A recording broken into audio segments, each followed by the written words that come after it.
सातो बहिनी गावेली गीत हो की झूली झूली ना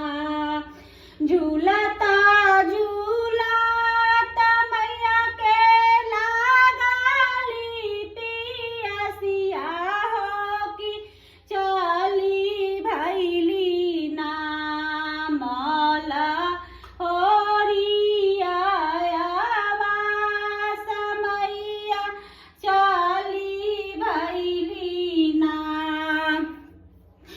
सूताल बाड़ू की जागली मालिनिया हो की बूंदा काना हमके पानिया पिया मालिना बूंदा काना कैसे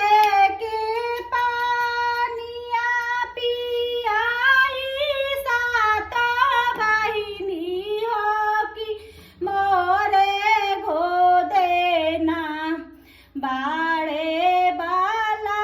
काना दान मैया मोरे गो देना बालका सूतावा मालिना सोने के खाटोलावा हो धराई रे देहुना मालिना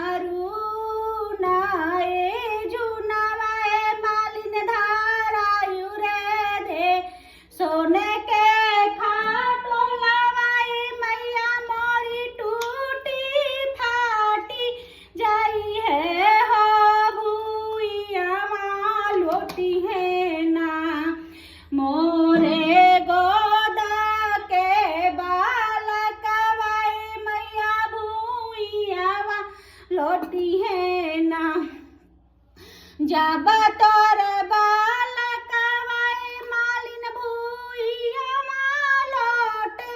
लगी है हो उठाई हो ले बोना अपने गाजा मोतिया चरवाए मालिन उठाई हो ले बोना कहाँ मैं पाई बोए मैया मोरी झाझारा गेड़ुआ हो कहाँ हो पाई बोना मैया समवाला गल डोरिया हो कहाँ रे पाई बोना सोनरा के घरवाए मालिना झाझारा गेड़ुआ हो पटहरवा घरवाना मालिना समवाला गल डोरिया हो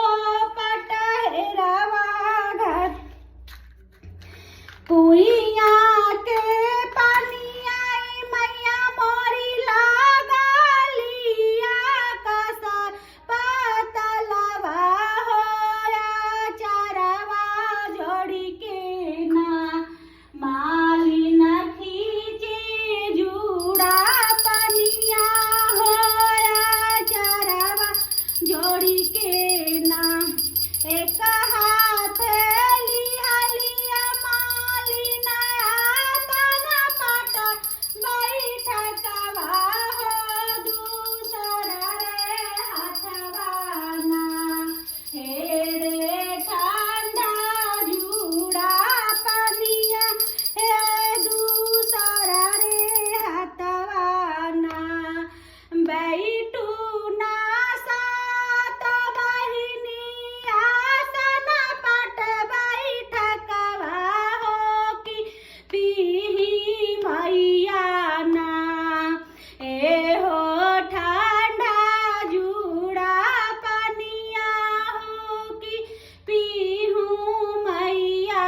ना जैसे के मालिना हमके जुड़ा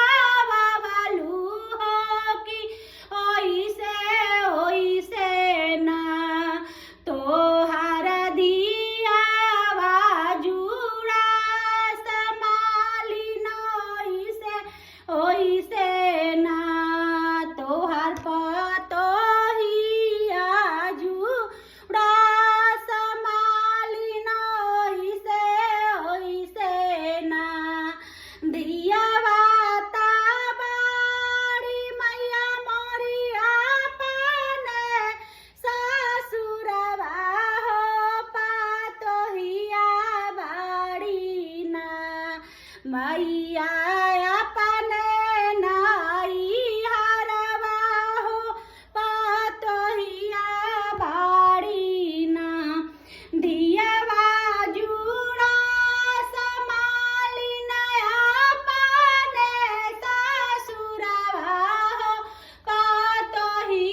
गैया जुड़ास मालिन अपने गौशालवा हो कादमिए तरवाना तोहर लक्ष्मी जुड़ास मालिन कादमिए तरवाना जवना सिर बदवाई मैया मोरी मालिनी के दिहलू हो कि उहे शिशियाना मैया सब सेवका